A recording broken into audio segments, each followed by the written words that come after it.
রেলওয়েতে কিন্তু বর্তমানে বিশাল একটা নিয়োগ চলতেছে। তো এই নিয়োগে কারা কারা অ্যাপ্লাই করতে পারবেন এবং ঘরে বসে আপনি নিজেই কিভাবে অ্যাপ্লাই করতে পারবেন সেটা কমপ্লিট আজকে এই ভিডিওতে আমরা দেখব। তো রেলে অ্যাপ্লাইয়ের জন্য সর্বপ্রথম আপনি গুগলে গিয়ে এই যে br.teletalk.com.bd এই ওয়েবসাইটটিতে চলে যাবেন। এখানে গিয়ে সর্বপ্রথম দেখতে পাচ্ছেন এই যে সার্কুলারটি আছে, এই সার্কুলারটি কিন্তু লাস্ট ডেট হচ্ছে 21/4/2024। আপনি এখানে ক্লিক করবেন। ক্লিক করলে পর এখানে যে সার্কুলারটি আছে, সার্কুলারটি আপনি দেখতে পারবেন। তো এই সার্কুলারে কয়েকটি পোস্ট এবং কি কি পোস্টে কারা কারা অ্যাপ্লাই করতে পারবেন। প্রথমেই দেখতে পাচ্ছেন এখানে ফিল্ড কানব্য, এখানে 6টি পোস্ট, এখানে আপনারা অ্যাপ্লাই করতে পারবেন। যারা এসএসসি পাস আছেন তারাই অ্যাপ্লাই করতে পারবেন। এরপরে আছে দেখবেন গ্রেড 2, গ্রেড 2তে 114টি পোস্ট, এখানে অ্যাপ্লাই করতে হলে আপনাকে অনার্স পাস করতে হবে। এরপর একটা আছে আমিনে 22টা পোস্ট, 22টা পোস্টে এখানে আপনাকে বিজ্ঞান বিভাগে এইচএসসি মানে বিজ্ঞান বিভাগে আপনাকে ইন্টারমিডিয়েট পাস করতে হবে। এরপরে আছে পয়েন্টম্যানে 351টি, 351টিতে এটাতেও আপনাকে এইচএসসি পাস করতে হবে। প্রথম তিনটায় সবাই অ্যাপ্লাই করতে পারবেন।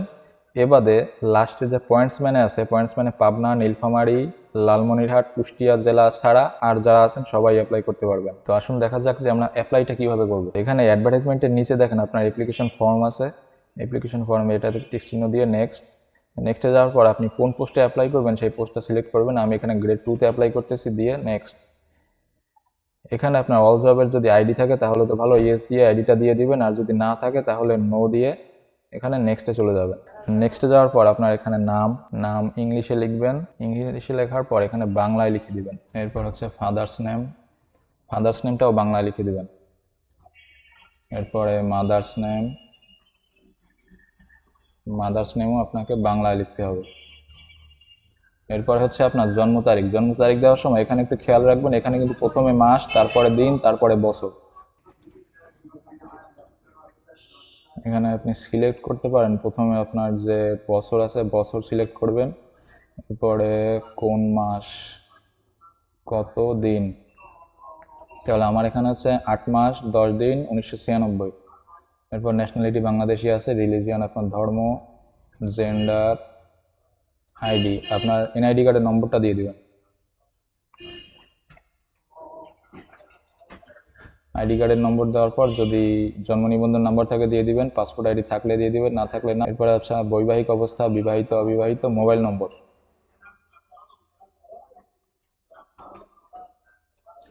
মোবাইল নম্বরটা নিচে এখানে আরেকবার কনফার্ম করবেন।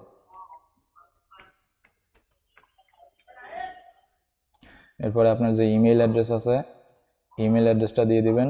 এরপর আপনার যদি কোনো কোটা থাকে, মুক্তিযুদ্ধ কোটা থাকে তাহলে দিবেন, না থাকলে না। ফিজিক্যালি হ্যান্ডিক্যাপ থাকলে দিবেন, না থাকলে না। অরফান, ইথনিক, আনসার বিডিপি নাই। রেলওয়েতে যদি আপনি চাকরি রেলওয়ে ডিপার্টমেন্টে যদি কোনো স্ট্যাটাস থাকে দিবেন, না থাকলে না। সবগুলো নন অ্যাপ্লিকেবল। এরপর হচ্ছে আপনার কেয়ার অফে গিয়ে এখানে আপনার পিতার নাম দিয়ে দিবেন।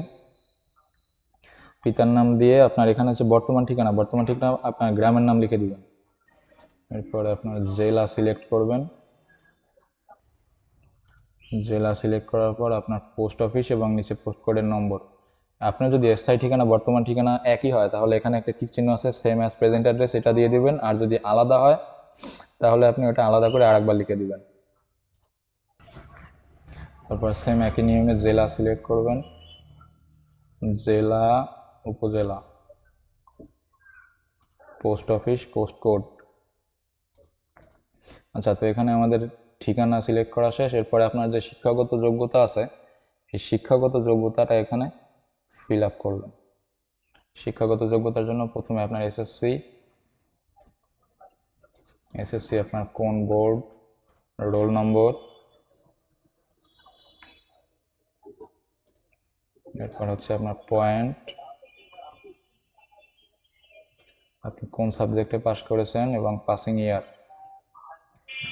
এরপর এইচএসসি ও সেম একই নিয়ম, এইচএসসি, বোর্ড, রোল নম্বর, তারপর হচ্ছে আপনার রেজাল্ট, কোন গ্রুপ, পাসিং ইয়ার। এরপরে আপনার গ্রাজুয়েশনের তথ্য দিবেন,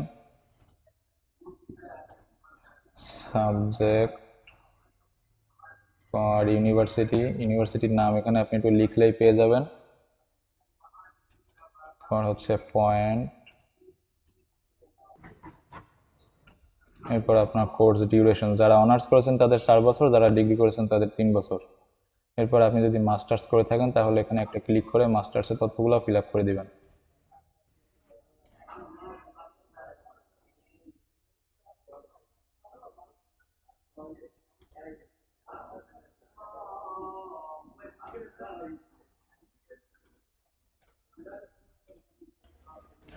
কোর্স ডিউরেশন, যারা অনার্স করেছেন তাদের মাস্টার্স 1 বছর, আর যারা ডিগ্রি করেছেন তাদের হচ্ছে 2 বছর।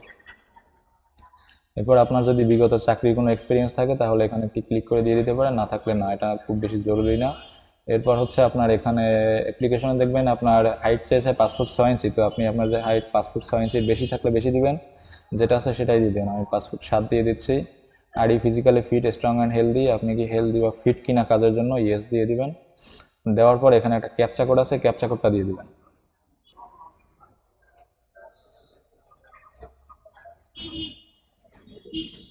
এরপর এখানে এই যে টিক চিহ্ন দিয়ে সব কিছু ঠিক আছে দিয়ে সাবমিট দিয়ে দিবেন। তো সাবমিট দেওয়ার পর আপনি যে যে তথ্যগুলো ফিল আপ করেছেন সেই তথ্যগুলো দেখবেন এখানে একেবারে সিরিয়াল বাই চলে আসছে। এই তথ্যগুলো আপনি আরেকবার চেক দিবেন আপনার কোনো ভুল আছে কিনা। ভুল যদি না থাকে তাহলে এখানে এখন আপনাকে নিচে ছবি আপলোড করতে হবে। আপনার 300 বাই 300 পিক্সেলের যে ছবি আছে সেরকম একটি ছবি আপলোড করে দিবেন। আর 300 বাই 80 পিক্সেলের একটি সিগনেচার আপলোড করে দিবেন। দেওয়ার পর এখানে ডিক্লারেশন দিবেন যে আপনার সব কিছু ঠিক আছে। দেওয়ার পরে আপনি আরেকবার সাবমিট দিয়ে দিবেন। আরেকবার সাবমিট দেওয়ার পর আপনার অ্যাপ্লিকেশনটি কিন্তু সাবমিট হয়ে গিয়েছে। এখান থেকে আপনার যে অ্যাপ্লিকেশন ফর্ম আছে এই ফর্মটা ডাউনলোড করবেন। আপনার যদি নিজের কোনো টেলিটক সিম থাকে সেই টেলিটক সিম ব্যবহার করে আপনি কিন্তু নিজেই আপনার পেমেন্ট করতে পারবেন। তো পেমেন্টটা কিভাবে করবেন, পেমেন্ট করার নিয়ম কিন্তু এখানে দেওয়া আছে। 2টা SMS সাবমিট করতে হবে। প্রথমে বিআর লিখে স্পেস দিয়ে আপনার যে ইউজার আইডি এই যে আপনার এটা ইউজার আইডি, এই ইউজার আইডি দিয়ে 16222 এই নম্বরে সেন্ড করবেন। সেন্ড করলে পর আপনাকে একটা ফিরতি মেসেজ দিবে। ফিরতি মেসেজে একটি কোড নম্বর থাকবে। আবার এখানে লিখবেন বিআর, লিখে স্পেস দিয়ে লিখবেন ইয়েস, তারপরে আপনাকে যে পিন নম্বরটি দিবে ফিরতি SMS সেই পিন নম্বরটি দিয়ে আবারও এখানে 16222 এই নম্বরে সেন্ড করে দিলে আপনার কিন্তু পেমেন্ট কমপ্লিট হয়ে যাবে।